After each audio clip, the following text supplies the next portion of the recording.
Et voilà, je vais vous demander d'accueillir donc Léo Dazin, Émilie Janin et Maëlle Diraison qui vont me rejoindre. Et ben déjà, bravo, parce que vous avez vu cette concentration dans la salle, l'écoute qu'il y avait sur vos films et l'écoute même, les rires qu'il y avait pendant cette projection. Alors Léo, donc ici à ma droite. Léo, donc tu es pris au chant, c'est ça? Né à Saint-Brieuc. Oui. Tiens, il y a un micro si tu veux. Je peux le prendre. Oui, tu peux le prendre en main, bien sûr. Oui, je suis né à. Vous m'entendez? Ouais. Ouais. Ok. Je suis né à Saint-Brieuc et je vis à Rennes. Ouais. Voilà, donc tu as fait des études de cinéma à Rennes 2, c'est ça? Tu as un master Ouais, c'est ça. J'ai étudié longtemps le cinéma pendant 5 ans à Rennes 2. Donc ce furent des études uniquement théoriques et je me suis notamment spécialisé dans le cinéma polonais, étrangement. Voilà. une thèse sur le cinéma polonais? Un mémoire. Un mémoire. Donc, master, c'est quoi? C'est 5 ans? Master, c'est 5 ans, ouais, avec un rendu de dossier en fin d'études. D'accord, plutôt un parcours universitaire alors. Exclusivement universitaire. Exclusivement universitaire. À ceci près que durant mes études, j'ai toujours eu une activité pratique. Du coup, je me suis très tôt investi dans des associations, que ce soit de diffusion ou de réalisation à Rennes. Voilà. Donc, je me suis formé sur le tas. Question pratique. Oui, tu as quand même réalisé. Alors, Léo a quand même réalisé 15 courts-métrages et des clips aussi musicaux, c'est ça? Oui, c'est ça. Dont un film que j'avais vu, que j'avais adoré, que tu avais tourné à Saint-Brieuc, un film assez punk, on va dire. Oui, alors celui-ci, pour le coup, j'étais assistant réalisateur sur ce film-là. Okay. Ça s'appelait La ville s'endormait. C'était l'histoire d'un... Je ne sais pas si certains connaissent ce film-là. C'était un film sur un alcoolique qui tombe amoureux d'une femme à barbe. Voilà. Et donc on avait tourné ça il y a maintenant 5 ans et c'était un film qui a eu un très, très joli succès. Et donc aussi, puisque tu en parlais un petit peu vite fait, tu es président d'une association donc, qui a produit ce film. Et ce qui serait intéressant peut-être de nous raconter un peu, donc Equinox Film est une association audiovisuelle. Et tu travailles aussi avec donc le festival du film de l'Ouest à Cour-en-Béton, et à côté de Rennes, hein, vous connaissez peut-être Béton, voilà. Et ce que j'aurais bien aimé, c'est que tu nous parles un petit peu justement de la manière dont ce film était produit, avec voilà, ce nouveau dispositif voilà, qui aide en région Bretagne, donc les associations qui produisent des films, entre autres de l'audiovisuel. C'est ça. Alors il y a plusieurs choses. C'est qu'effectivement, depuis maintenant 3 ans, existe un fonds de soutien dédié, donc en Bretagne, dédié exclusivement aux associations productrices de films. Donc tous les ans, il y a un appel à dépôt de projets et n'importe quelle association qui produit du contenu audiovisuel, dit de création, dit de cinéma, peut prétendre à ce fonds. Et donc du coup, on peut obtenir jusqu'à 5 000 € par association. Et ça, c'est unique en France, hein, ce dispositif. Alors, dans le cadre de mon film, donc Gargantua, on a utilisé une petite partie de ce fonds parce qu'on est une association qui produit au moins 2 à 3 courts-métrages par an. Donc en fait, on a utilisé quelque chose comme 1 500 € dans mon film Gargantua. Mais en réalité, ce film-là a coûté beaucoup plus cher. Il a coûté 10 000 €. Et en fait, c'est donc nos 2 associations, donc Cour-en-Béton et Equinox, qui se sont associées pour aller fouiner à droite à gauche et réunir la somme, donc à base de plein de petits bouts de ficelle, notamment un gros bout de ficelle qui nous a été apporté par l'université de Rennes 2. On a pu réunir cette somme-là d'argent. Voilà. Et ce que je peux dire aussi de très, très particulier, c'est que la production de Gargantua est intervenue à un moment donné où moi, j'avais plus envie ni de voir des films, ni de faire des films, parce que j'avais longtemps travaillé donc, dans le comité de sélection du Festival du film de l'Ouest. J'avais vu énormément de films, j'ai travaillé beaucoup en diffusion, que ce soit avec ce festival-là, un petit peu aussi avec le Festival Travelling. Et j'étais arrivé à saturation et... j'en avais ce qui m'a le plus énervé, déçu et tout ce qu'on voudra, c'est un petit peu l'uniformité du paysage audiovisuel breton et même national. qui produit très très souvent le même type de film. Et cela m'a tellement énervé que j'avais plus envie, ne serait-ce que d'avoir un contact avec une quelconque expression artistique. Et j'ai découvert Rabelais, et à ce moment-là, en même temps, concours de circonstances, j'ai eu l'occasion, avec le Festival du film de l'Ouest, de coproduire un film. Et là, j'ai envie de mettre la pâtée, quoi. C'est-à-dire, en gros, c'était un film un peu exutoire, où j'en avais marre des bons sentiments, j'en avais marre de la noblesse d'âme, j'en avais marre de beaucoup de productions un petit peu que je qualifierais de petites bourgeoises qui s'intéressent aux pauvres et qui, grosso modo, ne savent souvent pas de quoi ils parlent. Et j'avais envie face à tout ce dégoulinement de dignité, moi, de faire un film indigne. Voilà. Alors, je ne sais pas si on a trouvé Gargantua indigne. Non, moi je trouve très digne, justement. Je mettrais un bémol dans ce que je dis là, c'est que même si je considère ça, même si j'aime bien, c'est un petit mot pour faire marrer, mais donc ce truc indigne, je l'ai fait quand même avec plaisir, avec gourmandise, donc c'est ce qui fait un petit peu la balance. La gourmandise, on le voit à l'image, justement, avec ce comédien. Comment tu l'as rencontré, d'ailleurs, ce comédien qui est impressionnant, quoi, dans le rôle de Gargantua, peut-être. Ouais, et ce comédien, peut-être que certains d'entre vous l'ont vu dans un film, tout simplement, un film qui s'appelle Rester vertical. C'est un film qui a été réalisé par un Français qui s'appelle Alain Guiraudy, et puis qui était sorti à Cannes il y a 3-4 ans maintenant. Et en fait, j'ai complètement scotché sur sa tête. Vous imaginez bien pourquoi. Sans que je projette du tout un Gargantua sur lui, hein, mais je m'étais vraiment arrêté sur lui. Et en fait, quand Gargantua, j'ai commencé à avoir l'idée de mettre en scène de quelconque façon un Gargantua, et sa tête m'est revenue immédiatement à l'esprit. Et je l'ai contacté par l'entremise d'un agent, d'un producteur, etc. Et en fait, il n'a même pas lu le scénario, que dès que je lui ai dit Gargantua, il a dit oui, parce que c'est quelqu'un qui se reconnaît énormément dans ce personnage. Voilà, un bon vivant. Et petite anecdote marrante, c'est que Raphaël Thierry a eu plusieurs carrières et que c'est aussi un danseur, et un danseur de claquettes. On l'imagine pas comme ça, mais... Avec ce physique, oui, c'est vrai que ce serait curieux de le voir danser des claquettes, ouais, c'est vrai. Et justement, moi, il y a un truc dans ton film, j'y vois un hommage, bon, déjà une adaptation d'un livre, d'une série de livres d'ailleurs, de Rabelais, du XVIe siècle. Et puis en même temps, je vois un hommage au cinéma ambulant. Est-ce qu'il y avait un lien avec ça ? Ouais, en fait, disons que la conquête de l'Ouest n'est pas tellement possible. Elle n'est en tout cas plus possible. Déjà aux États-Unis, c'est difficile maintenant de parler de conquête de l'Ouest. Il n'y a plus grand-chose à conquérir. Je m'embarque pour tourner un western en France, et là, en termes de conquête, il suffit de faire 5 km pour tomber sur une route, une maison, ou que sais-je, même bien moins de kilomètres. Et ce film, c'est plutôt une conquête du cinéma, quelque part. C'est-à-dire que une reconquête du cinéma. Une reconquête personnelle aussi. C'est ça. C'est-à-dire que j'ai mis... c'est un cinéma... forain, on peut dire. C'est un cinéma basé sur le spectaculaire. C'est un cinéma basé aussi sur des choses très étranges, incongrues. Il y fait référence notamment à un film allemand que vous avez peut-être vu, qui s'appelle Le Tambour de Wolfgang Schlöndorff, où ce film-là mettait en scène notamment, on s'en souvient surtout pour ça, parce qu'il y a des relations sexuelles entre un enfant et des femmes beaucoup plus âgées.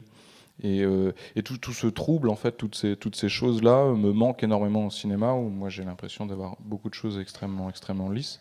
Et donc c'est un melting pot de plein de choses qui me manquent, dont j'ai envie. C'est du western, c'est de l'aventure, c'est du spectacle, c'est du bizarre, c'est du chose peu compréhensible. C'est aussi, pour ceux qui l'ont reconnu, il fait très fort référence à Louise Buñuel, avec ses histoires de petites boîtes dont on ne sait jamais vraiment ce qu'il y aura dedans. Le fantastique, un peu le merveilleux, en même temps qui se mélange. Et tes projets, tu as des projets prochainement ? Je prépare un péplum. Voilà. Je prépare un péplum avec des animaux qui parlent dedans. Où je prends en moins 56 avant Jésus-Christ, au large de Vannes, il y a une bataille navale qui opposa un peuple gaulois qui s'appelait les Vénètes et la flotte romaine guidée par César. Donc ce que je raconte jusque-là, tout est vrai. Et là où ça se corse, c'est que je renverse l'issue de la bataille, et je prétends que César est porté disparu suite à cette bataille. Et 3 légionnaires d'élite issus de la garde prétorienne de Rome partent à la recherche de César, et entre eux. Et en chemin, ils vont molester des dieux qui vont se représenter sous forme d'animaux. Ils vont parfois en manger, voilà. Et donc opposition homme-dieu, tout ça. Et voilà. Super, bah écoute, au plaisir de voir ça, peut-être ici dans quelques mois, ça prend du temps quand même à produire, donc il faudra... Ça prend du temps et ça fait peur, les animaux font peur. Ouais, oui. C'est clair. Merci Léo. On peut l'applaudir effectivement, cette liberté, cet engouement, voilà, retrouver la passion. Et puis on va passer maintenant avec Émilie, si tu veux prendre le micro. Donc Émilie Janin, qui nous a fait une comédie musicale gore à base de saucisson. J'ai vu là, beaucoup de réactions dans la salle. Ça fait plaisir de voir aussi ce côté un peu féminin gore. Donc toi, tu es monteuse, c'est ça ? Tu es une monteuse professionnelle. Oui, voilà, tu es scénariste en même temps ? Je suis, pour l'instant, je me considère pas encore tout à fait comme réalisatrice et scénariste parce que mon métier principal, c'est plutôt d'être monteuse. Mais donc là, c'est mon premier film, donc on va dire que je commence à être réalisatrice. D'accord. C'est ton premier film produit, quoi. Film tout court. Film tout court. Oui. D'accord. C'est quoi ? Alors juste pour revenir à ton parcours, ta formation. Toi aussi, tu as fait un parcours universitaire ? Moi, j'ai commencé en faisant un BTS de montage. Et ensuite, j'ai enchaîné avec un IUP, pareil, en post-production, où on a fait un petit peu de réalisation. Donc, j'ai fait un film de fin d'études, mais bon, je le considère pas vraiment... Enfin, c'était un thème imposé, etc. Donc, pour moi, c'est pas tout à fait mon film à moi. Voilà. Bon, et comment c'est venu cette histoire de comédie musicale, le sang pur porc Quelle était l'envie en première, de parler du saucisson ou de la comédie musicale ? Alors, la comédie musicale, je suis pas forcément une grande fan des comédies musicales, donc voilà. Mais non, l'idée première, c'est parce que j'ai travaillé dans une salaison, en job d'été, il y a très très longtemps. Et j'aime beaucoup les films de genre et le saucisson m'a inspirée. Je me suis dit, ce serait bien de faire un film gore qui se transformerait, quelqu'un qui serait tué, qui serait transformé en saucisson. Ça, c'est l'idée première. Puis après, quand même, j'ai essayé de construire quelque chose autour. Et j'aimais bien, ce que j'aime bien, l'idée de montrer du gore, c'est pas forcément d'être complètement gore. J'aime bien la fantaisie, j'aime bien l'humour et j'avais envie que ce soit marrant, que ce soit pas déprimant et que ce soit pas que du film de genre. Donc la comédie musicale et la chanson s'est imposée d'elle-même pour rendre la chose un peu sympathique. Et ce que j'aimais bien dans l'idée de la chanson, c'est que comme mon personnage ne parle jamais, elle s'exprime en chantant et c'est quelqu'un qui est un petit peu dans sa bulle et voilà, qui s'exprime comme ça. Elle a un monde intérieur comme ça, un peu décalé, que tu accompagnes avec ta mise en scène justement. Et donc ce film a été tourné en Bretagne ? Ce film a été tourné en Bretagne, du côté de Pontivy. Je ne dirais pas où est-ce que ça a été tourné, voilà, exactement, parce que le gérant de la salaison n'y tient pas. J'ai toujours pas eu ses réactions sur le film, donc je préfère pas... Il l'a pas vu ? Si, je l'ai envoyé, mais je n'ai pas eu de retour. Je l'ai relancé, je sais pas s'il l'a encore vu. Mais parce qu'il y a quand même, c'est une comédie, on rit, mais quand même, moi j'ai vu une critique un peu du monde social, de l'usine, de l'entreprise, quoi. Est-ce que c'était l'idée aussi C'était l'idée, oui, du travail en usine. Moi, quand j'ai travaillé là-bas, et pourtant j'y ai pas travaillé très longtemps, j'y ai travaillé seulement 5 semaines.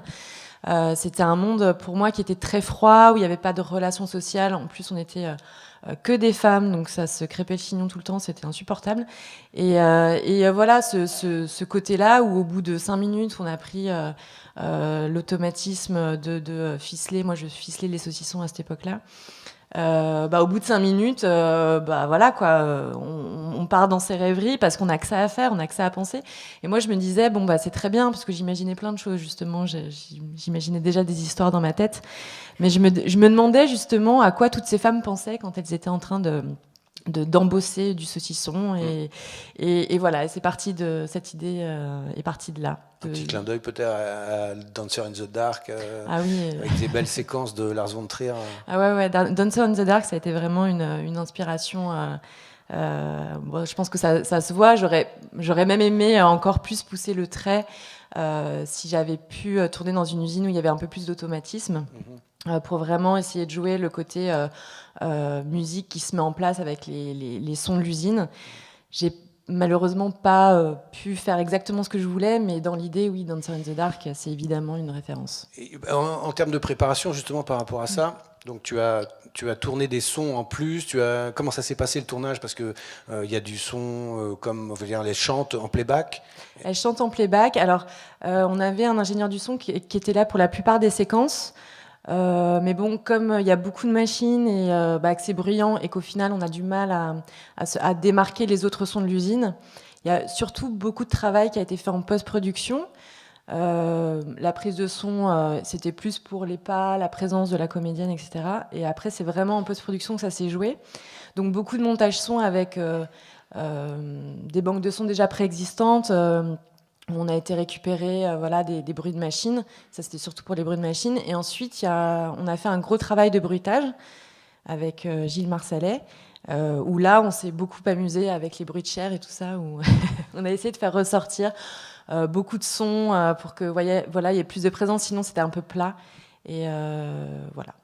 Et d'ailleurs, il y a un lien avec Saint-Brieuc, puisque ta productrice, Amélie Carré, et sa société de production, et il n'y en a pas 36 000 en Bretagne, est basée à Saint-Brieuc, Respiro Productions. Oui. Comment ça s'est passé, la fabrication, enfin, la recherche de financement, parce que c'est un film qui est plutôt bien produit.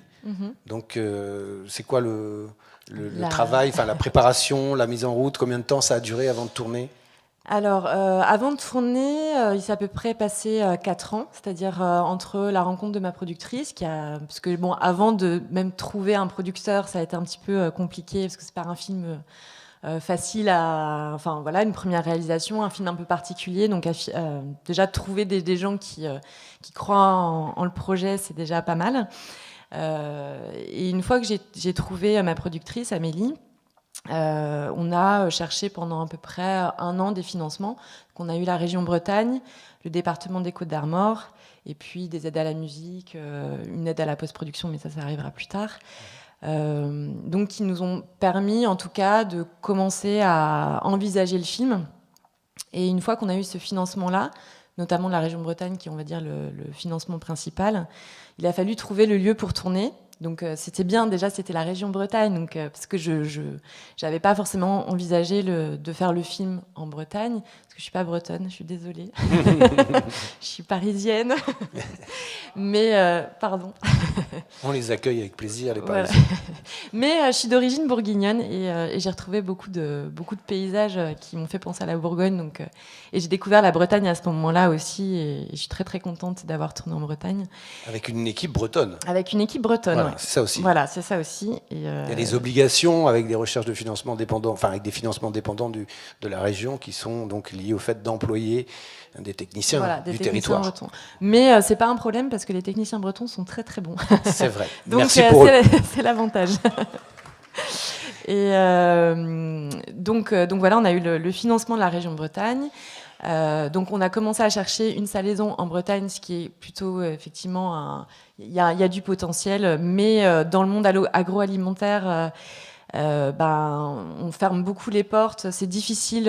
On a mis 1 an et demi à trouver un lieu de tournage, tout simplement parce qu'avec toutes les affaires qu'il y a pu y avoir autour des abattoirs, etc., et des documentaires, des caméras cachées, des choses comme ça, personne ne voulait faire entrer une caméra chez soi. Donc ça a été un petit, même si je veux dire, il y a là le saucisson, il y a rien de problématique. Je veux dire, c'est pas, en tout cas. Même le saucisson. Oui, mais en tout cas, c'est pas les abattoirs. Il peut y avoir des conditions d'abattage un peu spéciales. Donc c'est ça qui a été finalement le plus long, alors qu'en général, c'est plus la recherche du financement qui est un peu longue. Et une fois qu'on a trouvé le lieu de tournage, en fait, le film s'est fait 6 mois après. Combien de jours de tournage? 5 jours de tournage. Parce qu'il y a beaucoup de plans. Toi qui es monteuse, justement, il y a beaucoup de plans quand même dans le film. Hein. C'est assez rythmé. Ouais, il y a pas mal de plans, mais il aurait dû y en avoir beaucoup plus. Ah ouais. Mais voilà, on a été un peu limité par le temps. Dont un jour qui était vraiment consacré à la chorégraphie, à la chanson. Et il y a eu 3 jours de tournage en usine et 2 jours dans tout ce qui est extérieur, la serre, l'appartement, etc. D'accord. Voilà. Ok, très bien. C'est toi qui as fait le montage? J'ai pas regardé, j'ai pas Non, fait c'est pas moi. Du coup, tu as délégué cette J'ai délégué cette partie sur laquelle tu travailles d'habitude. Exactement. C'est Parce que le rôle d'un monteur, c'est d'avoir un nouveau regard. Et moi, je ne pense pas avoir le regard suffisant pour prendre assez de recul sur mon propre film. Donc j'ai préféré laisser la main à quelqu'un et j'ai trouvé ça très très bien. Bah, Même si parfois c'était difficile de ne pas prendre la souris. Là, tu rentrais vraiment dans le travail de la réalisation, de déléguer un peu des compétences à d'autres, le son, l'image. Mais je pense que le travail d'un réalisateur, c'est aussi de savoir déléguer. De toute façon, on n'est pas capable de tout faire. Il faut avoir confiance en son équipe. Et justement, le monteur fait partie de l'équipe aussi. Bon, alors ce film a quand même eu le prix du jury à court-métrage à Rennes. Il a bien tourné, n'est-ce pas? Alors, prix des lycéens, prix voilà, jeune public, ouais. Voilà. Il a pas mal tourné. Pour l'instant, il a dû avoir une dizaine de sélections. Plutôt à l'étranger. Il voyage pas mal à travers le monde. Bon, des projets bientôt? En Bretagne? Alors en Bretagne, pourquoi pas? Peut-être, mais moi, j'ai 2 projets que je suis en train d'écrire. Enfin, j'ai que des premières versions. Un projet qui s'appelle Désert rural et qui parle. Enfin, c'est 3 portraits dans la campagne un adolescent, une bouchère. Parce qu'on reste toujours un peu dans la viande, et un éleveur laitier. Et ça parle notamment de la diagonale du vide et des déserts numériques qui restent encore D'accord, en des France. endroits où on ne capte pas. Voilà, exactement. Donc il doit y avoir des endroits comme ça en Bretagne, mais je crois que vous n'êtes pas trop mal. Non, on est très bien couverts. Mais c'est pas là où c'est le pire. Ok, merci Émilie. Merci. Bravo.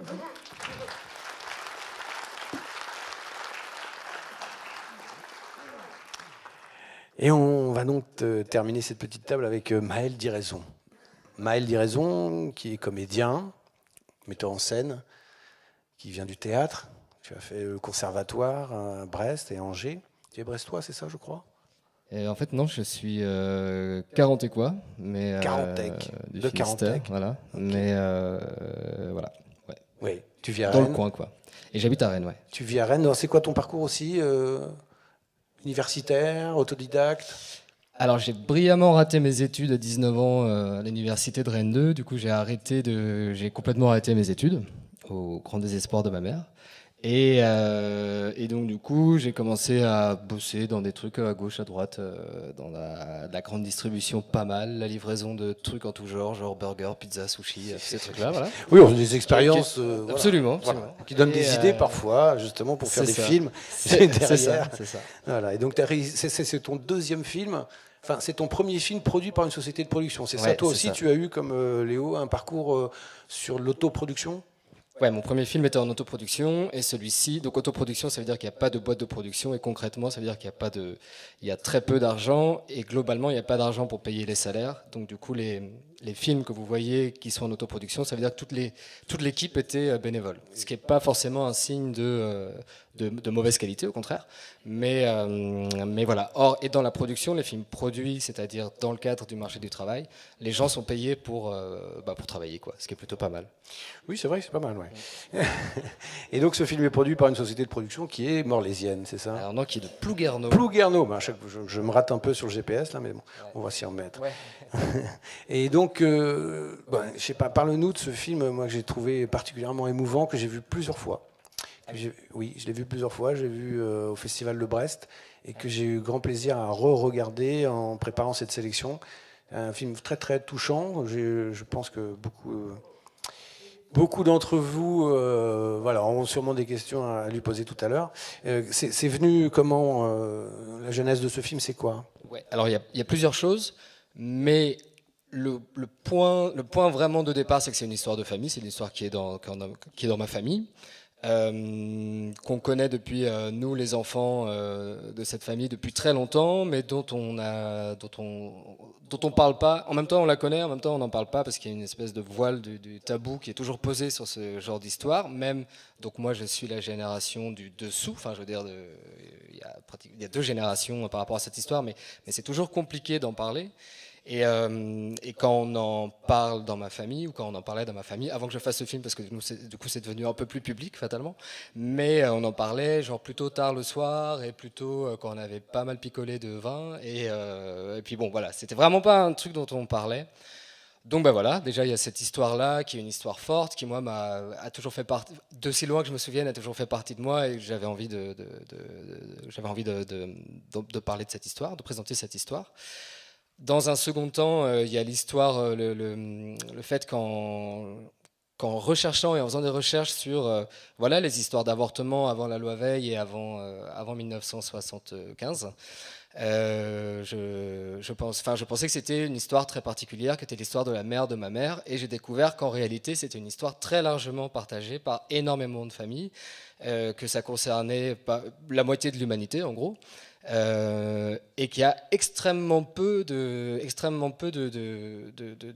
choses sur ce sujet-là, quoi. Donc on le sait, tout le monde le sait vaguement, on sait que avant la loi Veil, c'était terrible, les femmes, blablabla, blablabla, mais on n'en sait pas plus que ça, quoi. Et surtout, j'étais effaré du nombre de femmes qui mouraient en avortant clandestinement. Voilà. Donc il y a eu cet aspect-là où je me suis dit, bah ouais, en fait, c'est vraiment important, même maintenant, même alors que l'avortement est légalisé depuis la loi Veil. Je pensais que c'était important de faire un film là-dessus. Et puis après, dans les histoires, voilà, il y a la volonté de présenter cette femme non pas comme une victime, mais comme une combattante, comme quelqu'un qui va se battre et essayer de s'en sortir pour qu'on se sorte de la tête l'image de la victime.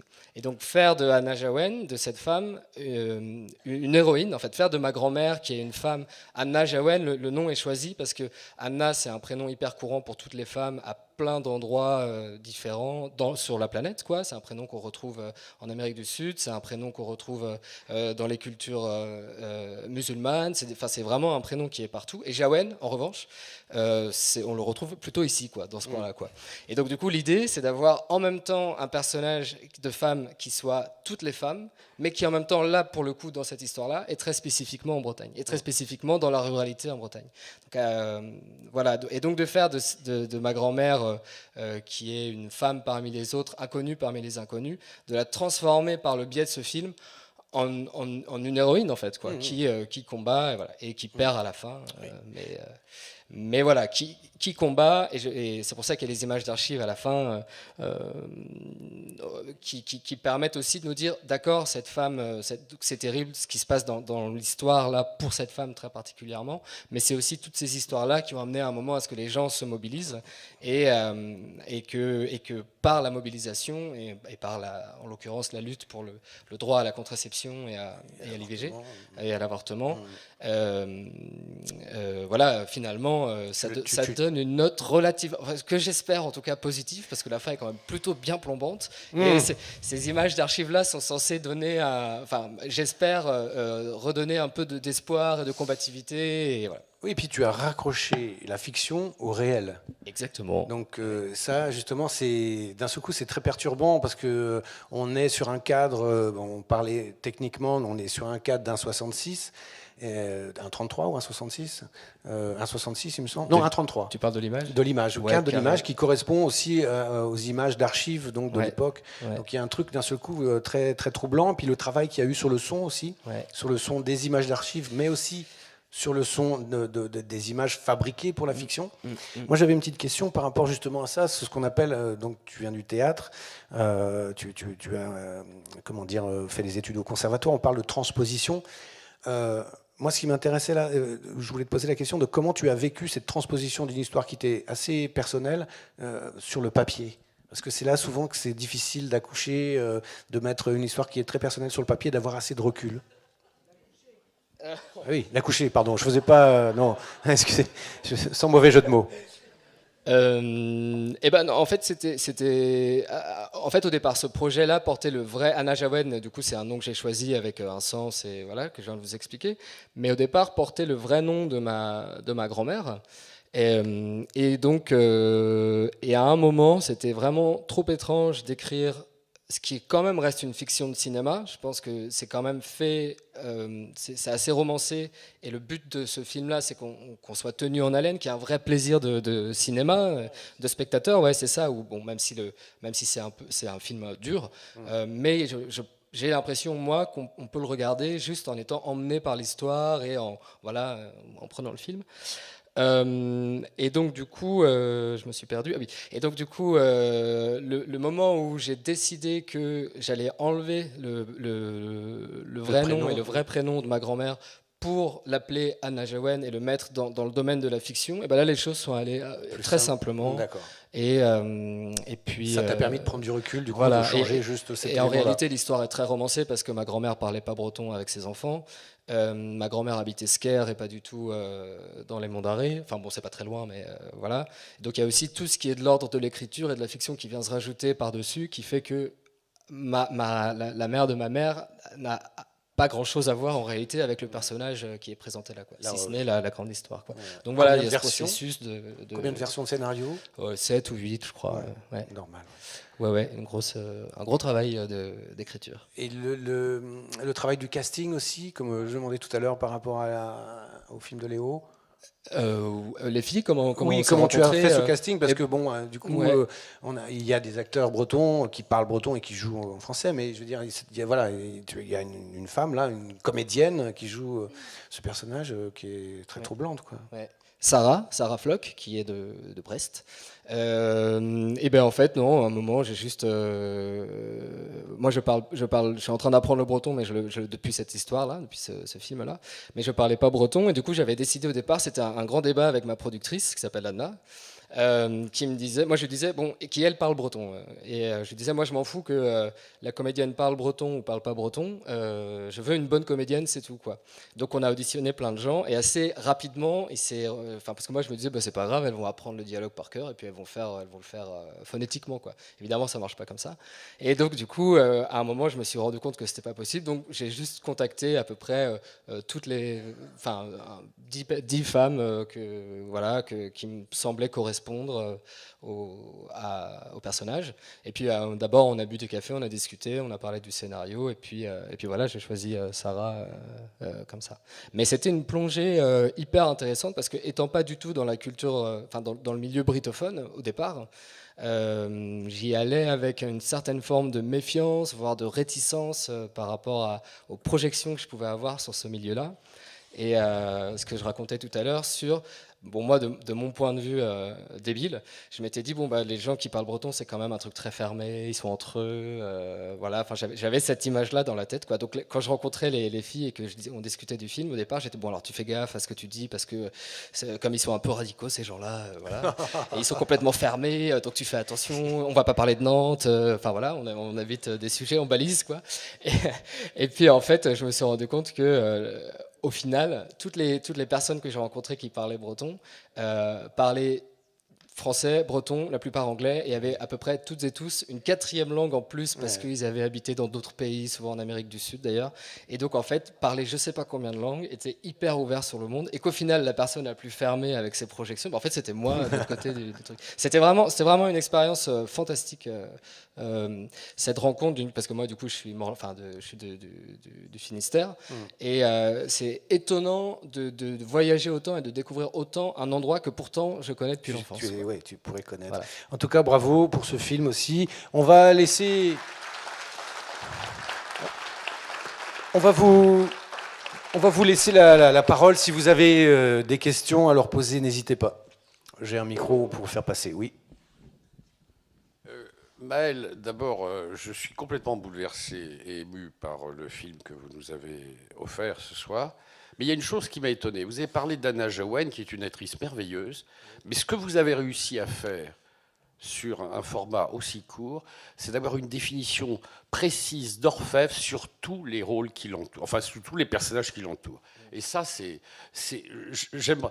Parce que, bon, on peut parler est-ce que vous pouvez parler un peu du casting et des autres? Parce que les autres comptent. Et puis, en ce qui concerne la prise de vue, il y a une chose qui m'a étonné. Oui, entre fiction et réalité, avant 70 et depuis, on a l'impression d'être dans le passé et dans le présent.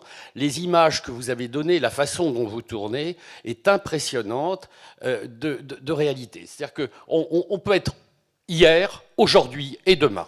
Mais ça peut-être grâce au Monde Arrêt. Grâce au Monde Arrêt, grâce aussi à l'équipe technique et aux gens qui m'entouraient, c'est-à-dire voilà, la personne qui a...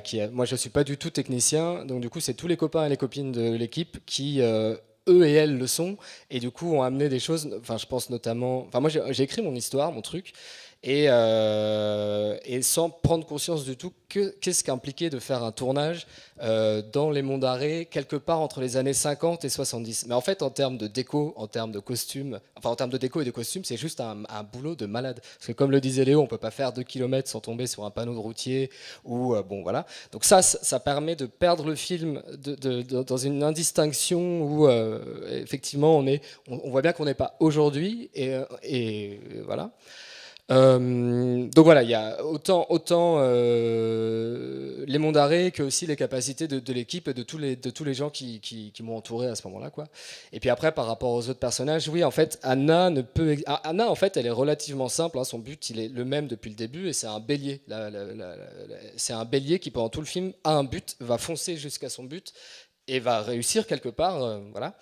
En revanche, l'autre personnage antagoniste, elle est un peu plus complexe, qui est Marie, qui est la belle-sœur, qui elle aussi, entre eux, est-ce que je dois l'aider, est-ce que je ne dois pas l'aider, qui finalement choisit de ne pas l'aider à cause de ce dont on pressent de la pression sociale de tout le village qui l'entoure, quoi, et qui finalement, à la fin, quand elle est quand on est à l'enterrement, et qu'elle voit la conséquence de son acte, du fait d'avoir choisi de ne pas aider parce qu'elle s'est rangée du côté de la multitude, est complètement...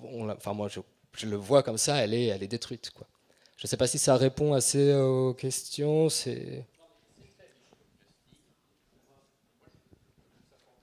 Donc moi je voulais revenir un tout petit peu dessus, sur ce qu'on vient de dire. J'ai été impressionné par la qualité de la reproduction de l'époque, et pendant le début du film, j'étais en train de me demander, mais c'est pas lui qui l'a tourné, ça, il est beaucoup trop jeune. C'est un vieux film. Donc vraiment, j'ai été impressionné par la manière dont vous avez été capable de recréer cette époque-là. Des questions peut-être plus précises, là-haut, monsieur? Je dis plus précises, c'est bien aussi de faire des compliments, et je pense qu'ils apprécient. Le temps que tu arrives, la personne. Ça, pareil, c'est aussi les copains de l'image, et puis effectivement, les mondes d'arrêt, enfin tout ça aide beaucoup, quoi. Oui, bonjour. Moi, ce serait pour 100% gore. Pur porc. Pur porc, oui, c'est pareil. En fait, moi, j'ai vu 2 références différentes. Vous n'en avez pas parlé. Moi, j'ai vu un petit peu de Mon oncle, de Jacques Tati, dans la mécanisation, et une référence directe à Une nuit en enfer, avec cette chanson, avec les morceaux de cadavres avec lesquels elle joue. Il y a ça dans Une nuit en enfer. Alors, je maîtrise pas bien Une nuit en enfer. Ok, non. Donc, cette référence-là, non. Par contre, effectivement, Mon oncle de Tati, c'est notamment le personnage du patron, Brochant, qui a vraiment... j'ai cherché un personnage, un comédien très grand, pour pouvoir justement faire un peu une espèce d'ombre tatiesque. Donc ça, effectivement, c'est une grosse référence, oui. Ouais. Puis il y a un côté aussi Nosferatu, quand on le voit. Exactement, avec les mains qui sont très longues. Nosferatu, Édouard Robin d'Argent, c'était ça, effectivement, oui.